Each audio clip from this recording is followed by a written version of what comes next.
দেখো এই যে বেগুনের বোটা নিয়েছি। বেগুনের বোটাটা একটু, যদিও ননস্টিক তো, ননস্টিকে খুব বেশি তেল লাগে না। আর এই হলো ব্যাটার।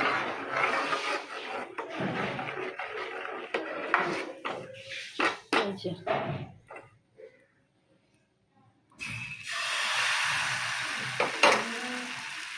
তাল পাতা থাকলে একটু ভালো হয়, তাল পাতা, কাঁঠাল পাতা, তেজপাতা কিছুই নেই আমার কাছে।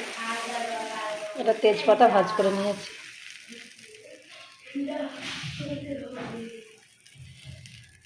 তাতে করে ভালো করে ঘোরানো যাচ্ছে না, একটু বড় তেজপাতা হলে আরও ভালো হতো। আর এখানে দেখো অলরেডি একদম দেখো সেই হয়েছে, সিমইটা রান্না হয়ে গেছে, সিমইটা সেই হয়েছে। আর এই পিঠে দেখেছে আপনা আপনি উঠে যাচ্ছে, এই যে দেখো এক্ষুনি দিলাম, আর একটুখানি হবে সাইড থেকে উঠে যাচ্ছে। তো এই হলো পারফেক্ট সরষেগুলি। তোমরা বানিও, আর শীতের সিজনে কীরকম লাগে অবশ্যই কিন্তু কমেন্ট করে জানিও।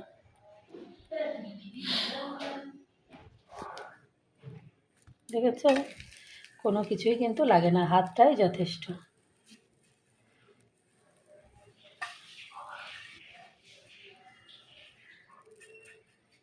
এই যে হয়ে গেল, ব্যাস ব্যাস।